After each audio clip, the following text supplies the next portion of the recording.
Hola, amigas y amigos. ¿Qué tal? Soy Xicoténcatl Delgado Santiago y estoy aquí para ustedes para darle continuidad a nuestra programación. Como lo dijimos en el programa pasado, en el que cerramos la primera temporada, hoy damos inicio a la segunda temporada con un nuevo giro en nuestra programación. Por esa razón, me permití invitar a un extraordinario amigo, a un gran camarada, un maestro, politólogo, un hombre muy culto desde su primera juventud, por supuesto, igual que en mi primera juventud, por supuesto. Hay gente que me dice, ¿cuál es la primera juventud? Bueno, pues es esa donde vivimos a los 30, 35 años y después viene la segunda y la tercera. Ahí no tenemos límites. La cuestión es que está con nosotros nuestro amigo, el licenciado y maestro Manuel Guillermo Ruiz Salas, tlaxcalteca y por supuesto un gran ejemplo para la juventud tlaxcalteca. El objetivo de esta charla es precisamente comentar sobre aspectos muy importantes que abordaremos en la segunda temporada. Bienvenido, mi estimado amigo. Muchas gracias, querido y apreciado amigo Xicoténcatl Delgado Santiago. Te reconozco este esfuerzo que junto con las personas que ayudan en la producción, que son grandes anfitriones, siempre hay que también reconocer el talento de la gente que permite que esto pueda lograrse para poderle llegar a todos ustedes.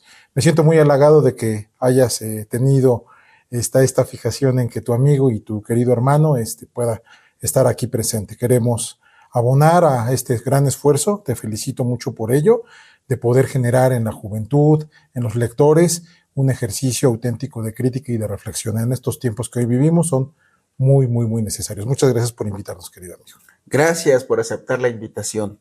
En efecto, el objetivo es que podamos analizar temas que son cruciales en la actualidad y que tienen que ver, obviamente, con el desarrollo de la humanidad tal y como la estamos viviendo, en medio de un mar, un océano de tecnología, de pensamiento, de la masa crítica que de pronto camina y a veces se detiene, de muchas cuestiones que tienen que ver, por supuesto, con un tema en el que he querido incidir desde el inicio de este programa, que es el libro, los autores, pensadores, hombres y mujeres de todos los tiempos que han contribuido y que por supuesto nos han dejado por ahí su legado extraordinario. Hay quien dice que si de pronto queremos nosotros conversar con Aristóteles, solo basta con que nos pongamos a leer sus libros y vamos a estar conversando con un gran filósofo como lo fue Aristóteles y muchos otros y muchas otras.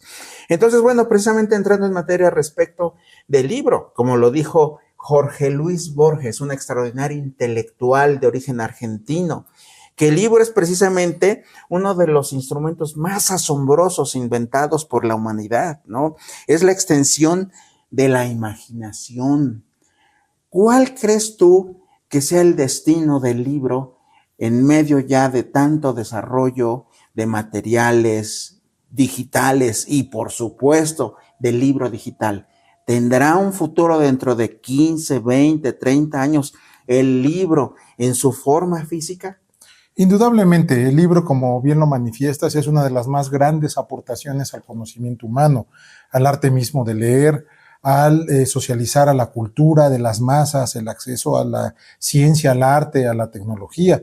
Es el instrumento para conocer la creatividad, la imaginación, el conocimiento, las teorías. Por eso decías hace rato respecto de Aristóteles y toda esa corriente de autores a los que denominamos clásicos. Siempre hay que volver a los clásicos. Recuerdo que había Definitivo. Una frase, ¿no? Y en los clásicos está la explicación de muchos fenómenos. Siempre cualquier teoría del conocimiento humano, cualquier intento de reflexión intelectual, cualquier narrativa, cualquier expectativa, siempre recurre a los clásicos para inspirarse en ellos y para ir generando en todos nosotros ese gusto por la lectura. Hace 30 años este debate estaba en boga, lo recordarás, ¿no? El libro va a desaparecer, la llegada del libro electrónico va a desplazarlo. ¿Qué ha pasado a partir de ese momento? Están cohabitando. El libro electrónico y el libro físico siguen cohabitando, sigue siendo un mecanismo de comunicación, de información, alternativas, inclusive para nosotros mismos como consumidores, de definir si quieres leer el libro en un formato más electrónico o en un libro físico. Pero lo cierto es que el libro físico sigue siendo un referente, afortunadamente, en muchas latitudes del mundo para el proceso educativo, para el proceso formativo, para el proceso recreativo, que entiendo es un proceso que no debemos olvidar. El libro tiene un fin, tiene que ser divertido leer, y a partir de esa diversión que nos genere, pues fomentar en ellos ya una línea, ¿no? Propia de, vamos a llamarlo así, ¿no?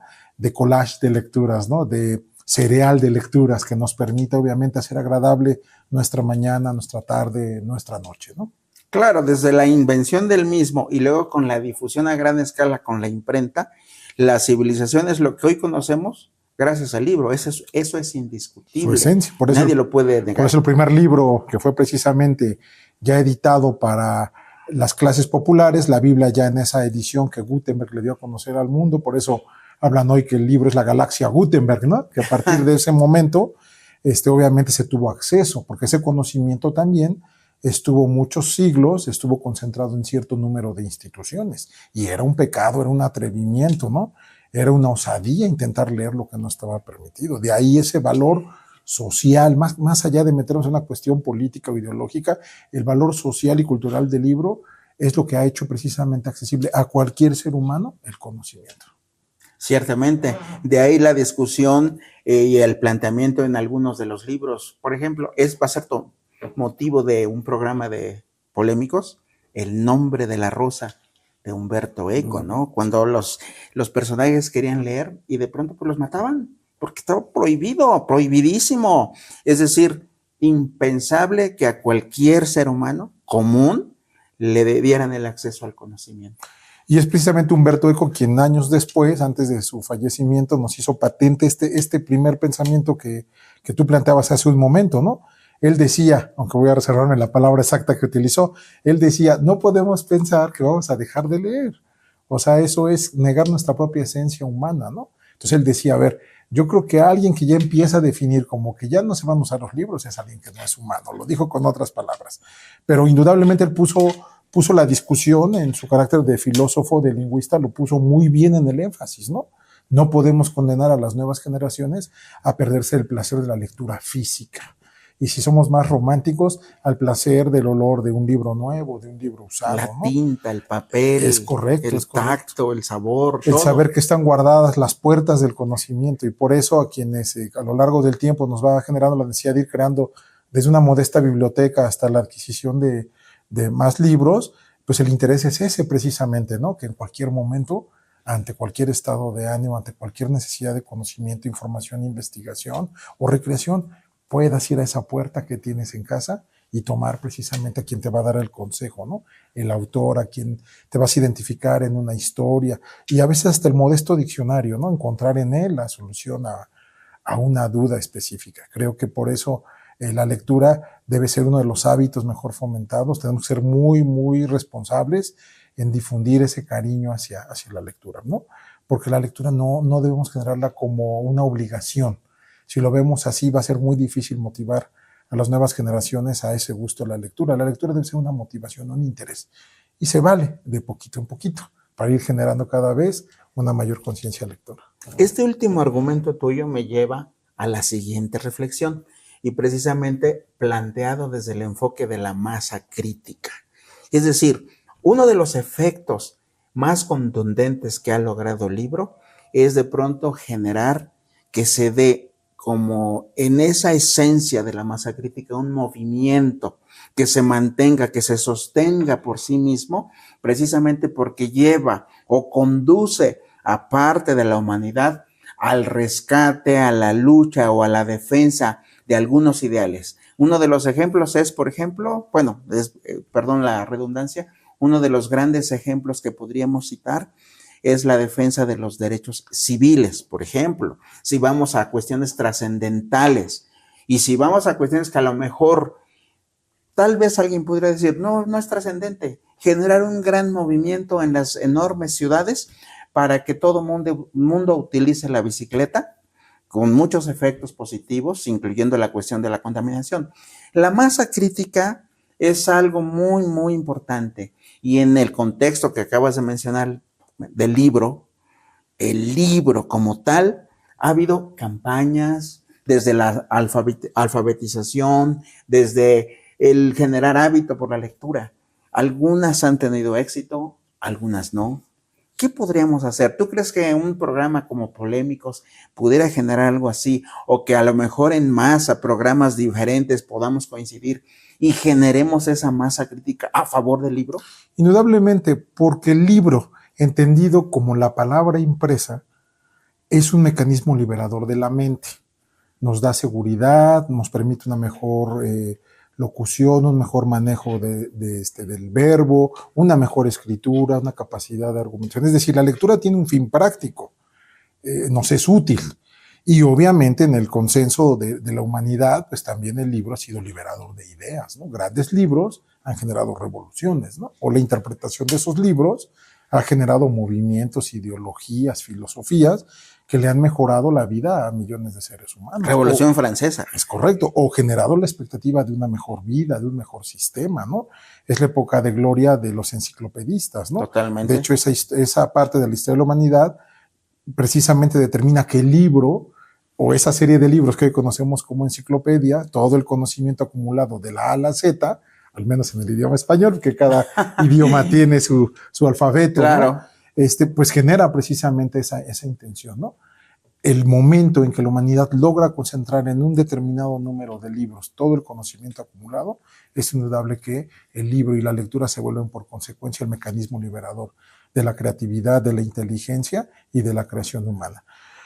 No debemos creer que el esfuerzo de la promoción de lectura sea únicamente una política pública, una política gubernamental. Es una labor de filantropía, así como hacemos el bien en una donación, ¿no? En la consideración de una causa noble, la lectura debe ser una causa noble. Tenemos que en el círculo inmediato en el que nos movamos, sea la docencia, sea la investigación, sea el trabajo formal, sea la propia familia, la intención de poder leer. Yo recuerdo cuando era niño que una gran motivación que tuve para leer era la gran curiosidad que mi papá tenía de tomar el periódico, ¿no? Y el ansia que yo tenía de, pues, ver que así como él iba moviendo sus ojos, quería ver por qué lo hacía, ¿no? Y por ejemplo, papá ahí en la escuela clásica que tenían los papás, pues decía, bueno, hasta que yo termine de leer el periódico ya lo ves. Y ahí me fomentó él un interés muy, muy grande, ¿no? Con el tiempo le empecé a pedir libros, ¿no? Pero el periódico fue un mecanismo fundamental. Entonces podríamos decir que la lectura debe empezar desde mecanismos que también hagan atractivo el gusto por hacerlo, ¿no? Los periódicos, al menos los impresos, todavía en las etapas recientes, pues sus suplementos culturales, ¿no? Son un gran motivador para ello. La oportunidad que se puede dar en los diarios locales de comentar libros, ¿no? Recuerdo que tú, otros amigos en común, tenían columnas, ¿no? Donde escribían sobre un libro en particular y nos llamaban a motivarnos a poderlos leer. Entonces hay mecanismos múltiples y creo que es un deber de todos nosotros, a quienes nos gusta la lectura, tratar de motivar a nuestro círculo inmediato, ¿no? Para que se vaya generando un poco más. Acabas de mencionar algo que es clave y fundamental, la influencia paterna. Porque ya sea papá o ya sea mamá, son claves para que nos puedan sembrar esa inquietud. En lo personal me ocurrió algo muy similar por ambas partes. Eso por un lado. Por el otro, de pronto, pues ya viste que papá compró la enciclopedia infantil de esto, del otro, de aquello. Y entonces va poco a poco ese esfuerzo y ya en esa siembra llegan en un momento en el que te dices, bueno, quiero saber de qué se trata este libro, ¿no? Yo recuerdo hasta mi abuela materna, Rosa Paz Santiago, que me regaló el primer libro que leí de Ignacio Manuel Altamirano, La Navidad en las Montañas, por ejemplo, ¿no? Y entonces ahí es donde tenemos que reflexionar también. Hoy en día, los padres modernos, en lugar de que le den un libro o una alternativa al hijo o a la hija, el teléfono. Y esto me lleva a la siguiente reflexión, precisamente. Hay un libro que acabo de leer recientemente, pues apenas se publicó, se llama Batalla por la Atención, de Mario Campos. Sí, lo conozco. Ok, Mario Campos inicia el libro con una reflexión. Como hoy muchos teléfonos tienen la aplicación de que te dicen al término de la semana, ¿cuántas horas pasaste utilizando este instrumento, que es maravilloso? ¿O cuántos pasos hiciste? Sí, ¿no? Y entonces él un día reflexionó porque se dio cuenta que el teléfono le indicó que había pasado 10 horas con 30 minutos al día durante el último mes a disposición del teléfono. A disposición del teléfono, lo que quiere decir entonces, como hace rato mencionabas tras bambalinas, que ya no somos dueños nosotros, sino que al contrario, el teléfono nos posee, ¿verdad? Digo, es un instrumento maravilloso. Sin embargo, nos ocupa tanto tiempo nuestro espacio que, ¿cómo crees tú que sea la siguiente generación? Que obviamente la que viene va a ser 100% digital. ¿Cómo visualizas tú eso? Tendríamos que partir del principio de cómo tradicionalmente fue clasificada la actividad humana en las famosas 24 horas. Recordarás que en las clases de ética nos enseñaban y de educación cívica nos enseñaban que el día tendríamos que distribuirlo correctamente. 8 horas para trabajar o estudiar, 8 horas para descansar y 8 horas para recrearse. Y dentro de esas 8 horas, la recreación recomendada siempre era leer, bailar, caminar, hacer deporte y recuerdo, ir al cine, ¿no? Esa era la actividad recreativa por excelencia. Esa es donde creo que la ruptura de este modelo convencional de comportamiento de aprovechar nuestras horas del día ha sido alterada por la tecnología. Ser catastróficos, como también es el nombre de un libro de Humberto Eco, Apocalípticos e Integrados es el nombre correcto del libro. Pensar que vamos a eliminarlo es pensar de una manera indudablemente cerrada. No, tenemos que aprender a convivir con ello. Y bien decías hace rato, bueno, si fomento en mi hijo el uso de tecnología, puedo fomentar el uso de lectura. Y entonces es ahí donde el libro electrónico pasa a tener un papel importante. Pequeñas motivaciones para que desde la tecnología también lo puedas hacer.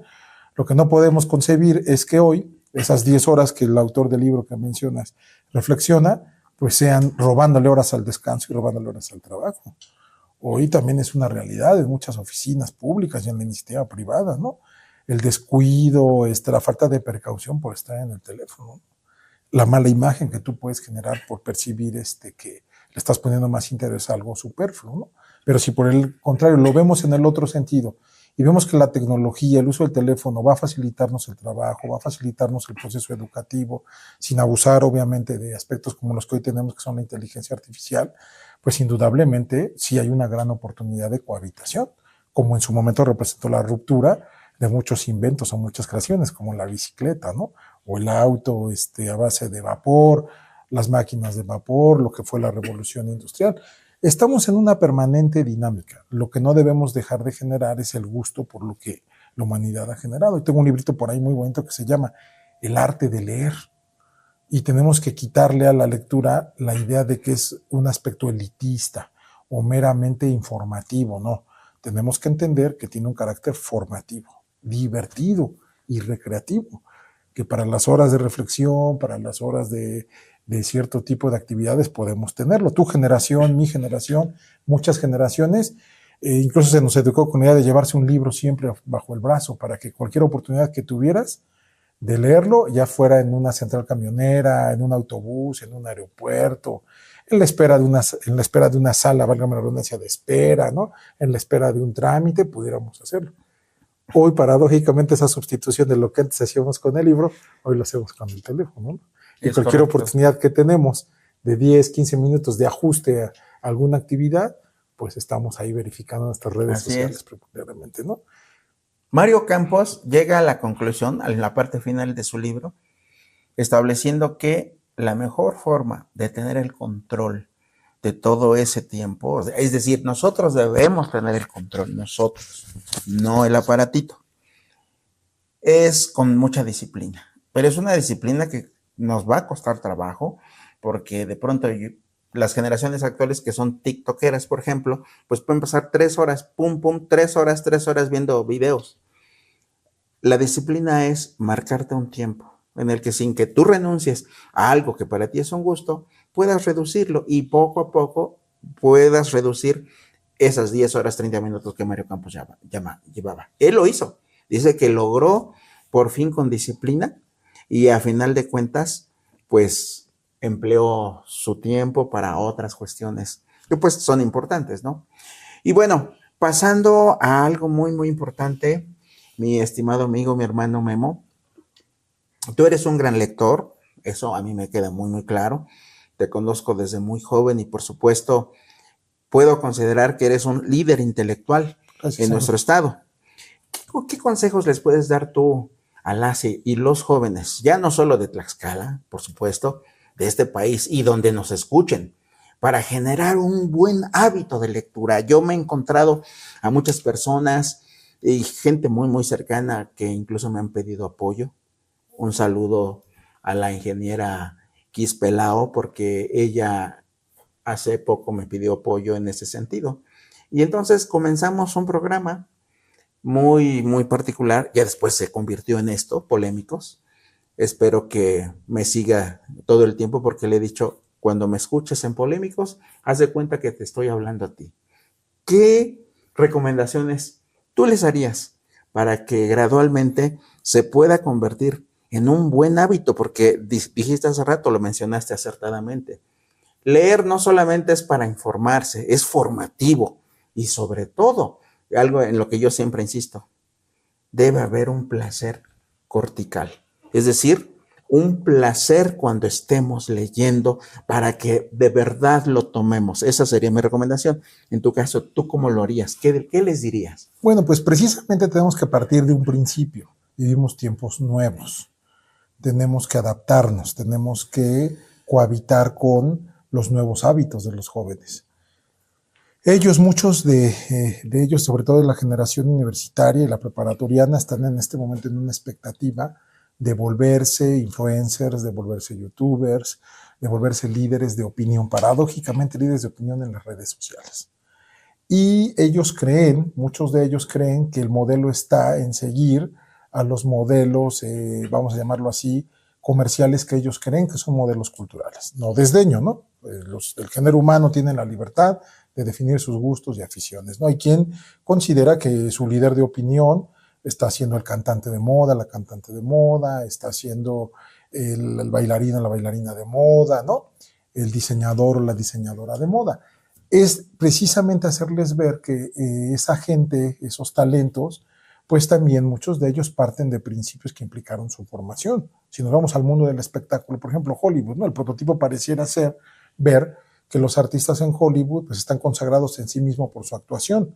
Cuando tú ya acotas ciertos elementos de su personalidad, descubres que también tuvieron muchos de ellos formación universitaria, y muchos de ellos son expertos en literatura, en artes dramáticas, y eso no lo lograron si no hubieran tenido un gran hábito de lectura. Entonces, tenemos que irles generando en ellos, yo llamo ahora cápsulas del conocimiento, ¿no?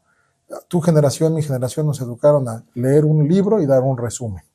Leer un libro y hacer un cuadro sinóptico de lo que implicaba, ¿no? Hasta representaciones, ya sobre todo cuando eran obras clásicas, por ejemplo, de Shakespeare, ¿no? Hasta hacer puestas en escenas muy pequeñas, Así, para así que es. también ahí se genera el hábito también del teatro, ¿no?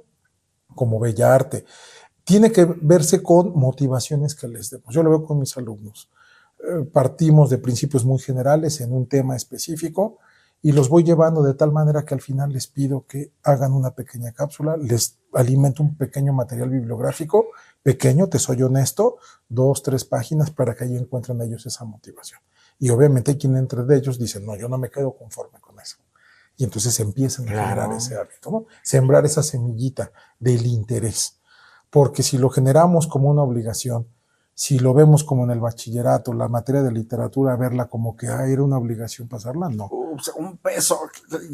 Lo importante es generar un hábito, ¿no? Así es. Y como afortunadamente hoy, y sé que me puedes juzgar por lo que voy a decir, pero sé que lo vas a hacer muy, de manera muy discreta, a veces hasta el que exista una película inspirada en el libro puede ser una motivación para ellos. Tu corriente, mi corriente diría, no, hay que leer el libro y después ver la película. Pues hoy hasta sí es una motivación.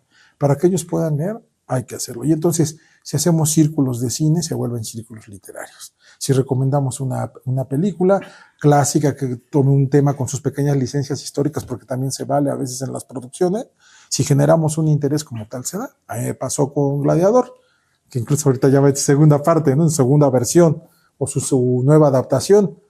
Pues yo no me quedé con la duda. Yo dije, bueno, a ver, como que tengo mi reserva que haya existido un personaje Maximus Veritas X, ¿no? Pero sí descubrí, porque sabía que sí existió Marco Aurelio y que sí existió Cómodo. Sí. Pero además, saber que Marco Aurelio es o fue destacado además como emperador, como un destacado miembro de una corriente filosófica que fue el estoicismo, entonces ya puedes, alguna plática muy convencional, hablar de lo que es el estoicismo sin irte a conceptos enciclopédicicos, sino una apropiación de ello, ¿no? Claro. Y te da gusto que cuando a veces estás hablando, ya los chicos te dicen, estoicos, Marco Aurelio, y entonces es donde ya te da el gusto, ¿no? Claro. Entonces creo que el límite es la imaginación, querido y apreciado amigo. Muy bien. El cine a veces lo que hace, digo...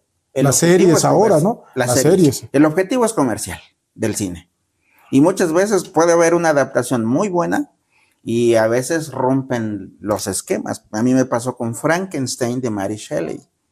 Este libro, el libro en sí, no tiene la espectacularidad que Hollywood le puso.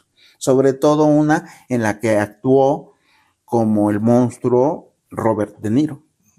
Y entonces ahí dices, ay caray, ¿aquí qué ocurrió?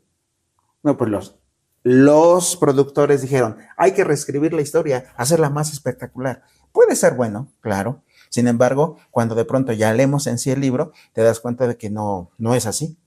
Sin embargo, bueno, cada género tiene su forma. Y está bien, te doy toda la razón en el sentido que para poder fomentar la lectura, también nos basemos un poquito en los libros. En efecto, acabas de mencionar las series.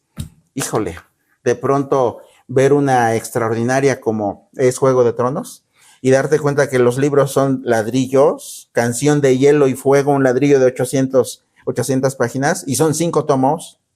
Y bueno, eso sin considerar La Casa del Dragón, ¿verdad? El Señor de los Anillos. Exacto, son libros, son magníficos, por supuesto. Yo apenas voy a darme esa tarea, pero bueno, es complejo, es complejo. Aquí la cuestión es, ¿qué leer? Es tanto lo que hay, tanto lo que hay que analizar, que leer, que pensar, que disfrutar, que bueno, una vida no nos alcanza. Que yo siempre he creído ahí que nuestras lecturas también tenemos que clasificarlas. Como es un placer la lectura, pero también con el tiempo se te vuelve una obligación. Por ejemplo, en nuestras profesiones, ir al día, pues es una obligación, y es una obligación intelectual que debes tener. Sí. No puedes darte el placer de decir, ya estoy al día de todo lo que ocurrió, porque mañana puede cambiar todo al respecto en el ejercicio de una profesión o de una labor administrativa o técnica, ¿no? En cualquier disciplina del conocimiento humano. Entonces yo siempre he creído que también tenemos que aprender a clasificar nuestras lecturas, ¿no?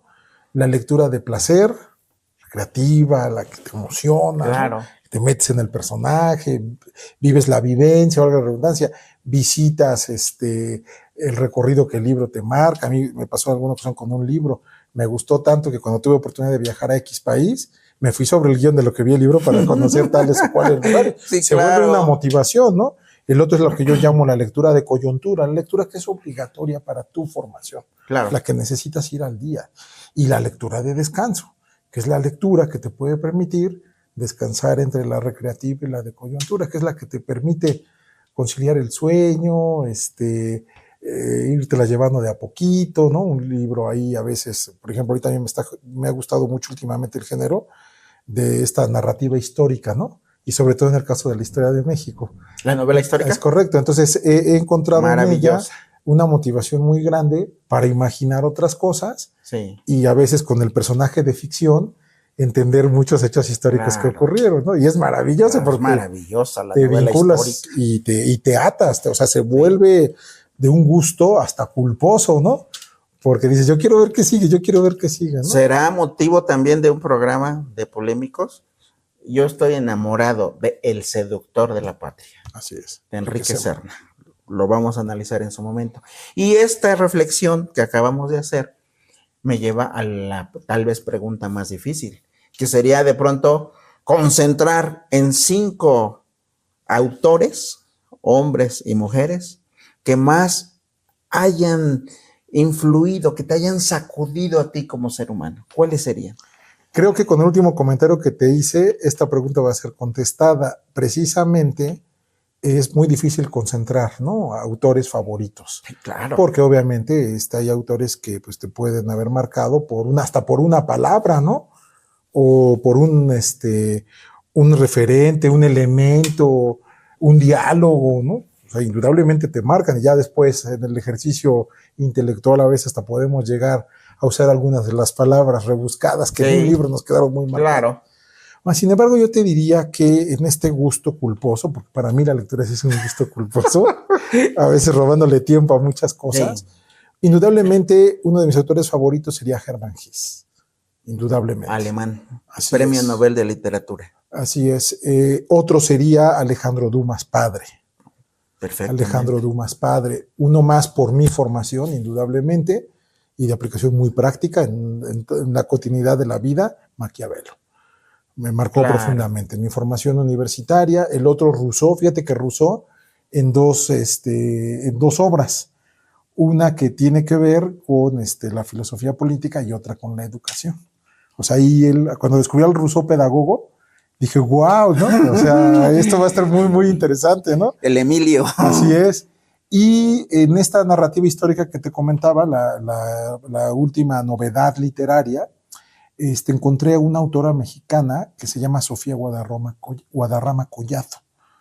Ella empezó a escribir una novela histórica mexicana que se denominaron los 3 libros juntos, Cuautli y Balam, si no mal recuerdo. Y entonces nos llevó de una manera muy, muy bonita a conocer a la cultura maya, a la cultura tolteca y a la cultura teotihuacana. Y de ahí me volví fanático de esos libros, amigo. Ahorita está publicando cosas muy interesantes. Aunque no solo es novela histórica, también ya se ha aventurado a ciencia ficción, se ha aventurado también a drama, a tragedias y a crónicas, ¿no? Pero en la faceta que yo encontré con ella, puedo decirte que me movió indudablemente en muchos aspectos, porque vi la historia de México desde una perspectiva menos clásica, pero ella misma dice, no pretendo sustituir lo que dicen los cánones, no, solo quiero hacerlo más divertido y más atractivo, para que más personas, al terminar de leer en mis libros, vayan a ver los clásicos. ¿Será como al estilo de José Agustín en su tragicomedia mexicana? Es correcto, es correcto. Sí, la forma divertida, sarcástica, interesante, que te hace carcajear con cómo te cuenta la historia. Y en este caso ella, en la invención de los personajes ficticios, pues te va llevando. Ahí hay un momento en los libros que dices, oye, estoy caminando en medio del Templo Mayor. O sea, de ese tamaño, ¿no? De ese tamaño. O estoy en el cuarto de reflexiones donde están tomando las decisiones Moctezuma sobre la llegada de los españoles, ¿no? Entonces, sí llega a tener un grado de motivación muy grande. Entonces yo te podría decir que hasta antes de ella, mis 4 clásicos, porque lo son los anteriores, estaban intocables. Pero conocí a Sofía y dije, qué padre manera de motivar, lista. ¿no? Qué padre manera de motivar el interés por temas que ya dirías. Son muy enciclopédicos, es labor de los historiadores, es labor de los arqueólogos. No. Hay otra forma de abordar la ficción. La ficción histórica. Hesse es un clásico contemporáneo, comenzando por El Lobo Estepario. Sí. A mí en lo personal me gusta más, me marcó mucho Demian. Y Siddhartha, en esa edición, recordarás, de Porrúa, de sepan cuántos, venían los 2 libros juntos. Sí. Y pues obviamente los leí los 2. Y Demian me encantó. Ahí conocí el valor de la amistad, de la hermandad que puede existir entre amigos, lo que un amigo es capaz de hacer por ti. Claro. Entonces, cuando alguien te dice que es tu amigo, lo primero que le debes preguntar es, ¿amigo como Demian o amigo como quién, no?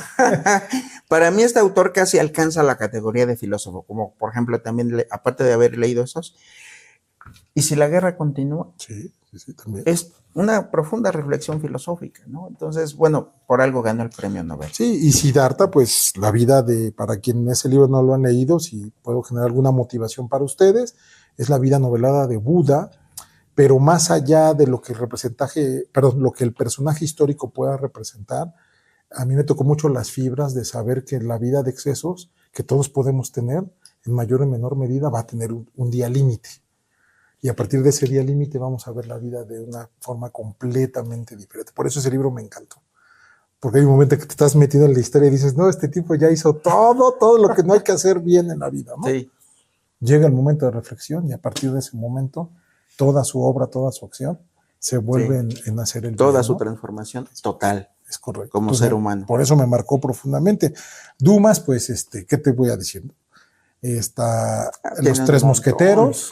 Los Tres Mosqueteros creo que no es su obra tal vez la más conocida, está también El Conde de Montecristo y otras más, pero Los Tres Mosqueteros, hasta de niños, ¿no? las películas que veíamos precisamente, hasta versiones ahí humorísticas, ¿no? Claro. Hay una hasta de Cantinflas, creo que en el cine mexicano, Sí, también. inspirada en esta obra. Y cuando ya vas descubriendo que era también era un libro en ese momento político, era una sátira, era un análisis de la historia de Francia, del Reino Unido, las guerras, pues le vas encontrando otro sabor. Y seamos honestos, hasta hoy en día utilizamos una palabra muy común inspirada en sus libros, el de los tres mosqueteros. Uno para todos. Así es. Y todos para uno. Y el siguiente libro, la segunda parte, ¿no? 20 años después. Y ves que es una expresión muy coloquial. Es correcto. No es lo mismo los tres mosqueteros que 20 años después. ¿Verdad? Y hablando del Conde de Montecristo, versiones ha habido por montón en la cinematografía. Sí. Y todas reformadas, revueltas, con tecnología, sí, efectos especiales. Y ya cuando lees el libro, que es un ladrillo también, como de 800 páginas, ya sientes que no es lo mismo. Entonces, por eso la cuestión de, ¿qué haces primero? ¿Lees el libro o ves tal o cual versión de tal película? O como las caricaturas de antes, ¿no? Las de papel, ¿no? Las que veíamos en los periódicos. Abres el globito y lo dejas en suspenso, ¿no? Hasta que pueda hacer la crítica de la película. Ya sé si se adaptó a la película, ¿no? Y al libro. Y Rousseau, pues bueno, ya te lo comenté, amigo, con el contrato social, lo descubrí en la formación universitaria, esta teoría de conceptos también que se utilizan hoy mucho y que también hay que saberlos interpretar, la soberanía, el pueblo, la libertad, ¿no? El derecho a elegir, la representación, pues Rousseau es una guía imprescindible para entender estos conceptos, también para acercarle a la ciudadanía a los conceptos de la participación política activa, y que hoy es importante decirlo, también hoy desde la tecnología se puede hacer participación política activa. Y es indudable que ahí pues hay un referente para hacerlo, porque la humanidad se va transformando. Ya hemos visto las revoluciones digitales que han generado la caída de dictadores. Sí, así es. Y eso me lleva a la siguiente reflexión. Cultura y democracia. ¿De verdad estamos en un contexto en el que la cultura va a fortalecer la democracia? ¿O cómo analizas tú este contexto en el que unos cuantos que son los dueños del mundo, que dirigen el mundo en todas las esferas, en la económica y en la política, de verdad no van a ser un día alcanzados por la decisión popular? Bueno, indudablemente la educación es el único mecanismo de transformación de la vida de cualquier individuo. La cultura política se ha visto como un concepto global, es decir, como un concepto de masas. Y yo estoy un poquito en desacuerdo. La cultura política es un hábito individual. O sea, es un hábito que permite que la tolerancia, el respeto a la opinión, la convivencia con el diferente a ti, pero el igual en derechos, permita que tengamos hábitos democráticos. Eso es lo primero que tenemos que generar. No burlarnos de la expresión que tiene una persona o que no nos parezca su argumento no significa que lo desdeñemos, porque ahí empieza uno de los grandes antivalores de la democracia, que es la intolerancia. Claro. No permitir respetar en ese sentido, ¿no? La que mucho combatió Voltaire cuando decía, podré no estar de acuerdo con lo que dices, pero siempre lo voy a respetar. Se dice que la utilizó precisamente cuando terminó de leer el contrato social con Rousseau. Se dice que dijo, estoy maravillado, pero no estoy de acuerdo. Sin embargo, respeto tu derecho a decirlo, ¿no? Y es ahí donde creo que abonamos más, porque entender que la democracia la van a construir solo las instituciones es pensar que el ciudadano es un menor de edad. Es pensar que los jóvenes no tienen una oportunidad de desarrollar su propio punto de vista. Y como padres, seamos honestos, también tenemos que generar nuevos lazos de diálogo democrático con nuestros hijos, ¿no? Hay quien dice, no, tiene que seguir imperando el principio de autoridad. Sí, pero con diálogo, no con la autoridad. Todo evoluciona, ¿no? Y es donde también tenemos que aprender a tolerar. Así es. Y aprender a respetar. Y obviamente negociar, ¿no? Son procesos que la democracia necesita para su subsistencia y su sobrevivencia. Pretender homogeneizar la democracia como un solo modelo de comportamiento es lo que hace la democracia antidemocrática. Aunque hay una minoría y una mayoría, son respetables las dos opiniones. Primero, ¿es lo mismo perder una elección por un voto que por 1 millón de votos? Sí, porque es la diferencia. Y 3, tenemos que entender que primero debemos aceptar nuestras reglas de convivencia democrática antes de aspirar a ir a otras. También, hace muchos años un amigo francés me lo decía. Me decía, Memo, en México tienen que entender primero que es reconocer una derrota o una victoria en primera vuelta, antes de pensar en irse a una segunda vuelta.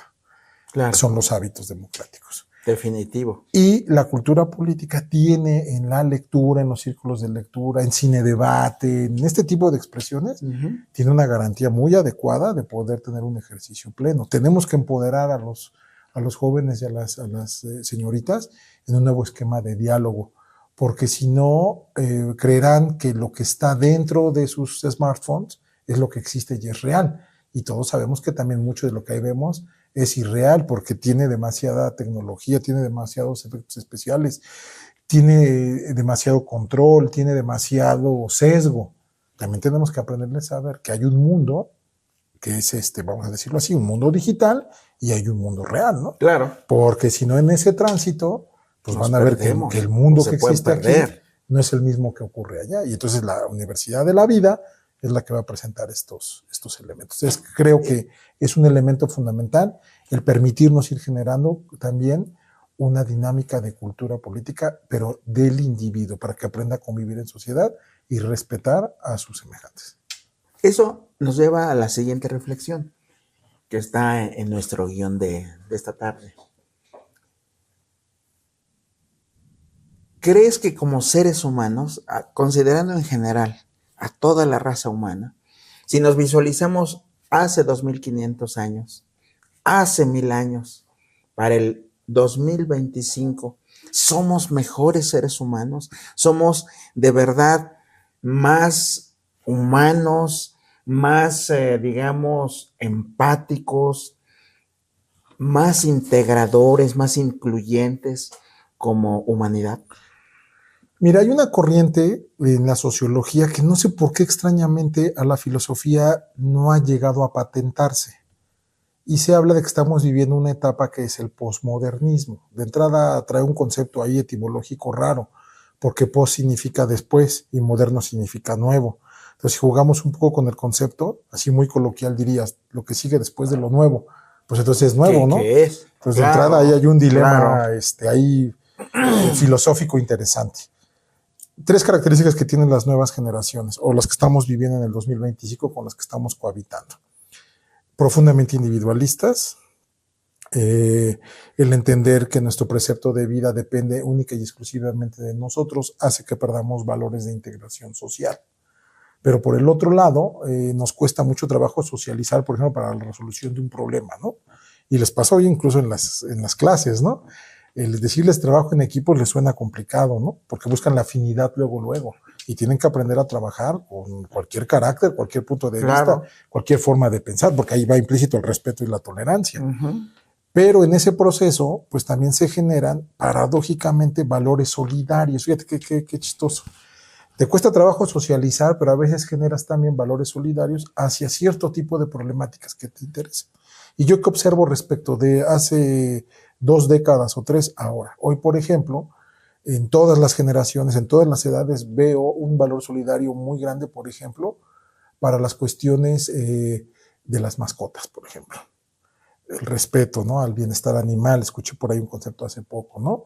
A permitir que tengan también confort en su vida, espacios públicos. O sea, eso se me hace un valor solidario interesante. La masa crítica a favor de los animales. Es correcto, porque pues durante muchos años consideramos a nuestros mascotas o en sí al animal doméstico como un instrumento adicional de trabajo, compañía o explotación. Nada más. Sí. ¿No? Hoy veo un respeto muy, muy grande hacia... Por sus vidas. Así es, y hasta hablemos así, hasta de sus derechos, no sé si llamarle de otra manera, pero al derecho que tienen a la existencia, a su respeto, a su tolerancia, a su espacio, a su buen morir. Por ahí cuidado si maltratas a un animal en la calle, te puede costar hasta la libertad. Esos argumentos. Y cómo ha generado incluso hasta expectativas, ¿no? Otro tipo de servicios que antes eran inconcebibles, ¿no? Hoy hay cementerios para mascotas, por ejemplo. Entonces es un valor solidario importante. Yo veo en los niños, en los jóvenes y en muchos adultos mayores ahora ese valor, porque encuentran en la mascota una forma de generar amor, lazos, empatía, ¿no? El otro es la causa ecológica, que es universal, que en cualquier lugar del mundo, pues hoy negar que todos los países del mundo tienen una problemática ecológica sería negar una verdad de perogrullo, ¿no? Claro.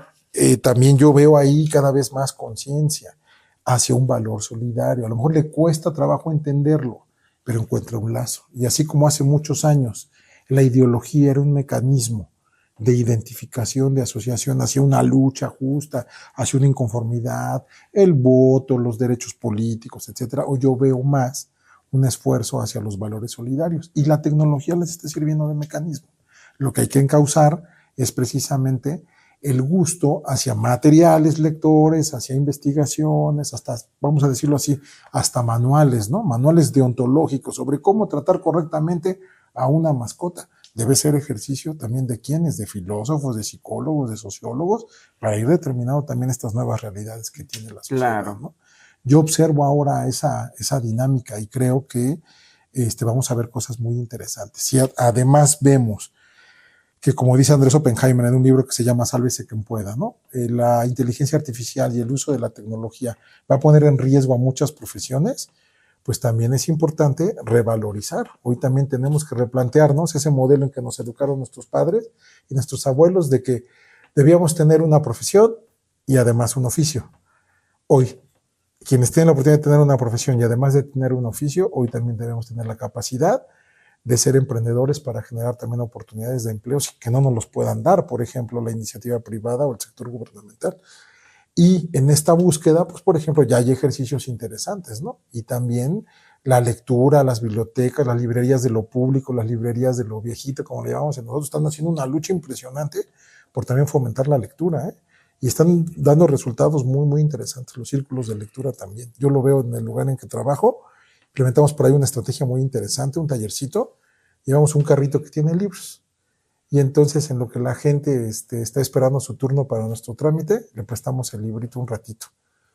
Excelente. Y no te digo que el tiempo que están esperando se les haga agradable, pero si tardamos 10 o 15 minutos en arreglar su trámite, se dieron 10 o 15 minutos de darse oportunidad de conocer a alguien que pudo acompañarle en ese momento. ¿Alguna idea debieron haber sacado o sacan en esos 15 minutos? Porque a lo mejor hasta las ganas de pronto de decir, ay, me interesó, lo voy a ir a leer por mi cuenta. O también, como le llamamos, o se vuelve en ese momento una terapia ocupacional, ¿no? Le damos la oportunidad de relajarse, claro, a través de un mecanismo como es la lectura.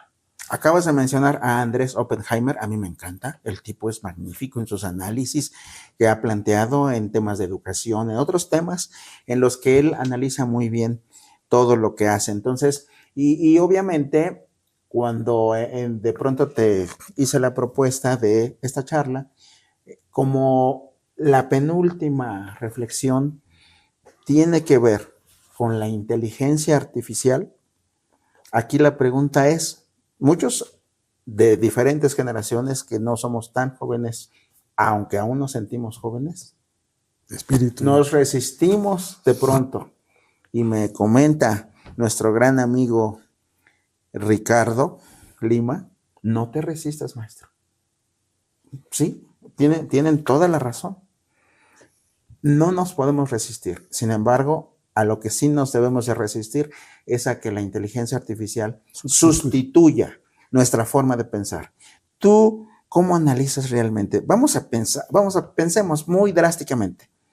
¿Perderíamos facultades como pensar realmente si la ocupamos exclusivamente para, no sé, tareas esenciales? No, porque precisamente el mejor referente es la llegada de la informática a nuestras vidas. Recordarás que hace 30 años, cuando la informática llegó a nuestras vidas y se socializó completamente, el paradigma de la ruptura de utilizar la máquina de escribir eléctrica, por ejemplo, o mecánica, que todavía existen por ahí unos dignos ejemplares, sí, implicó una resistencia, ¿no? Una resistencia natural, porque la ruptura del paradigma del área de confort era muy, muy grande, ¿no? Hoy la normalidad, y después la computadora solo estaba en la parte del alto ejecutivo o del alto funcionario. Hoy todos, claro, desde el más modesto al de más alta hasta la mini, tiene a la mano, ¿no? Un mecanismo que ahora lo veamos así, eso es un instrumento de trabajo, claro, ¿no? Que te facilita muchas cosas y permite la solución de muchos problemas en tiempo real, ¿no? Que creo que es la gran innovación que la informática le generó a la vida de todos los seres humanos. Hoy, como se popularizó a través de la tecnología, a través de los teléfonos inteligentes, hoy pareciera que no hay límites.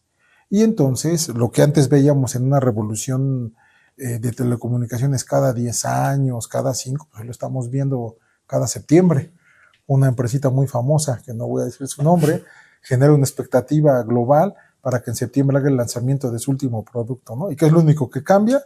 El tamaño, ¿no? Claro. Pero le generas, desgraciadamente, al consumidor la idea de que si no lo tiene, va rezagado.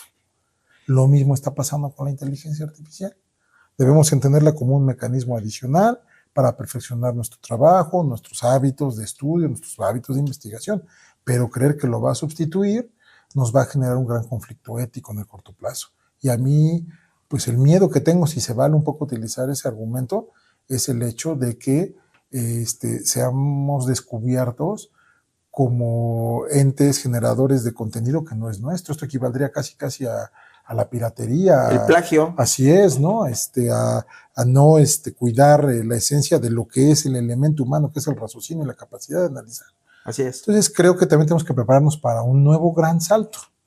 Vamos a cohabitar con la inteligencia artificial, nos tiene que ayudar a perfeccionar nuestro trabajo, a hacerlo mucho mejor, a hacerlo más perfectible, porque perfecto nunca va a ser, y darles mecanismos a nuestros hijos, a nuestros alumnos, a nuestros compañeros de trabajo, a nuestros propios padres, quienes tenemos esa oportunidad de que estén con nosotros, de que también aprendan a cohabitar con ellos, porque también eso abre, pues, como cosas buenas, como cosas malas, ¿no? Yo lo mencioné en el sentido, sobre todo, de que ha habido estudios muy serios que han llegado a conclusiones que son terroríficas. Ejemplo, tú pones a un grupo de estudiantes preparatorianos a realizar las operaciones matemáticas básicas, las que conocemos, más la raíz cuadrada, y muchos ya son incapaces de hacerlo como a nosotros nos enseñaron. No quiere decir que a lo mejor la educación de antes era mejor. Antes no teníamos los elementos de hoy. Sin embargo, yo creo que sí tenemos que ser capaces de cohabitar utilizando una y otra sin dejar de utilizar o aprender los mecanismos. Sí, del criterio, del raciocinio, ¿no? Exactamente. Lo que decía un pedagogo, hay que generar un aprendizaje significativo. Sí. Y si la tecnología es un mecanismo, eso es muy valioso, pero que la tecnología por sí misma sustituya el raciocinio humano es el riesgo mayor, Sí. Porque entonces ya nos volveríamos utilizando un poco los recursos de la ciencia ficción, un día en que la máquina termine por decidir sobre el hombre, ¿no? Y también hay muy buenos libros que hablan de eso, que fueron malas películas, pero hay muy buenos libros. Isaac Asimov, por ejemplo, ¿no? Sí. Con Yo Robot, ¿no? Precisamente, que después Hollywood quiso darle ya otra entrada, y bueno, ahí pues no fue una muy buena adaptación, pero es una invitación. Si a alguien le interesa este tema, ese libro es primordial, ¿no? Es primordial. Tipo visionario que lo escribió en los 60. No, y proyectando lo que podía generar, ¿no? No me acuerdo el número, pero creo que superó los 1000 libros. Sí, o sea, libros. El tipo se la pasó escribiendo toda su vida. Tiene una colección como de 60 libros, que es de historia de todas las culturas y muchos de los países más importantes del mundo, ¿no? Y lo hizo sin inteligencia artificial. Así, investigando y con sus fuentes, sus tarjetitas, que es como nos enseñaban antes a citar los libros, ¿no? Las fichas de trabajo y las fichas de investigación. Ahí les pides a los chicos que hagan una tarea sobre eso y parece que les estás hablando en otro idioma, Es ¿no? correcto. Aquí la cuestión es precisamente que de lo que se trata es de que no dejemos de pensar, no dejemos de razonar, no dejemos de utilizar la capacidad, materia gris que tenemos con la que nacimos, porque eso es lo que nos ha conducido hoy día a la civilización que tenemos. Y pues obviamente sí utilizando la inteligencia artificial con el formato que debe de ser, ¿no? Por último, ya como para ir cerrando esta charla, ¿cómo visualizas tú nuestro mundo en 50 años, en este contexto que estamos viviendo? En el 2025 hay un mundo realmente de locura en muchos países, en muchos lugares, con liderazgos que se están excediendo, con muchas cuestiones que estamos viendo y analizando. Realmente en ese tiempo, ¿qué veremos? ¿Un desarrollo expansivo o una decadencia como civilización? Precisamente la respuesta está en los libros. Ha habido grandes obras que nos han vislumbrado lo que puede ser el futuro catastrófico, ¿no? 1984, Un Mundo Feliz, por poner ejemplos, ¿no? Claro. Y entonces, pues son alertas, o sea, fueron muy visionarios los autores en decirnos, Si nos vamos por este lado, va a pasar esto, va a pasar esto y va a pasar esto, ¿no? Y hoy, mucho de lo que nos dijeron no vivimos realidad. Y hoy nadie se sorprende de que usemos cámaras para la videovigilancia. El gran hermano. Así es. Nos vigila. Y eso en ese momento era un replanteamiento total y absoluto. Que lo hizo 50 años antes. Es correcto. Por eso el libro se llama así, 1984, porque era la inversión de 1948. Es correcto. ¿No? Así es. Con Aldous Huxley, por ejemplo, los asuntos, yo recuerdo del mundo feliz. Un mundo feliz, sí. De las cuestiones genéticas, ¿no? Del amor sin amor, ¿no? Estas sociedades que hoy vivimos también muy inmediatas, que también no pretendemos ser tampoco moralistas, ¿no? Simplemente son los cambios de los modelos en que fuimos educados. Claro. Y también tenemos que entenderlo. Claro. Y por el otro lado, si lo queremos ver en la perspectiva política y económica, yo veo en 50 años un mundo de bloques geográficos, geopolíticos más integrados. Es decir, hablaremos de la América, hablaremos de la Eurasia y hablaremos de la Europa, ya con esos valores más comunes, ¿no? Ojalá en ese proceso los países entiendan y sus líderes entiendan que la labor más noble de la humanidad tiene que ser la prevalencia del género humano, del respeto a la integridad de las comunidades, pensar en global, actuar en local. Y tercero, el saber que hay un límite en el uso de los recursos naturales, ¿no? En que el planeta ya lo estamos viviendo ahí con una problemática común que es el agua, la escasez, el calentamiento global, por eso cada vez más lluvias, más temporadas de calor, un desequilibrio total, deshielo, ¿no? Crisis también en los sistemas alimentarios. Creo que si el mundo logra superar esa expectativa y utiliza la tecnología, utiliza la inteligencia artificial, utiliza la cultura como un mecanismo redentor, perdóname por la expresión, redentor del género humano, está garantizada su sobrevivencia. Hace 50 años nuestra generación, su gran temor era la guerra nuclear. Hoy sigue existiendo como un riesgo, pero ya no como la gran posibilidad. Claro. Hoy la destrucción masiva puede ser la destrucción misma del género humano a partir de la destrucción de sus cuestiones que le generan bienestar, ¿no? El agua, los alimentos, los recursos naturales, aquellos que no son renovables. Yo creo que ahí está la gran oportunidad. Si en 50 años no somos capaces de ello, indudablemente la humanidad estará pasando uno de sus momentos más difíciles. Muy bien, pues el análisis, desde mi punto de vista, fue muy interesante. El objetivo de Polémicos es precisamente, pues, provocar ese pensamiento con cierto grado de polémica que realmente nos haga pensar, reflexionar y sobre todo conducir a la lectura, al libro, que lo utilicemos como el instrumento magnífico que nos trajo desde hace 2500 años a la civilización que somos hoy y que utilicemos todas las herramientas de que hoy disponemos tecnológicamente para el beneficio de todas y todos. Amigas y amigos, agradecemos mucho su atención a este programa. La segunda temporada tendrá precisamente este toque. No será literario ahora, será con un enfoque de análisis social, antropológico, histórico y político de las y los autores que nos han llamado la atención, que nos han sacudido la mente y que obviamente queremos compartir con todas y todos ustedes. Ese es el objetivo.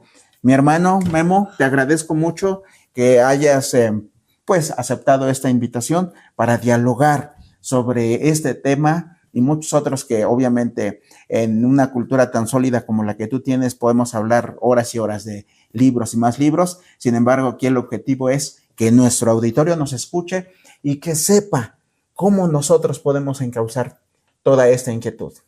Polémicos les agradece su atención. Si te gustó, regálame un like y síguenos para otros programas. Les aseguro que vienen muchas cosas muy interesantes. Muchísimas gracias.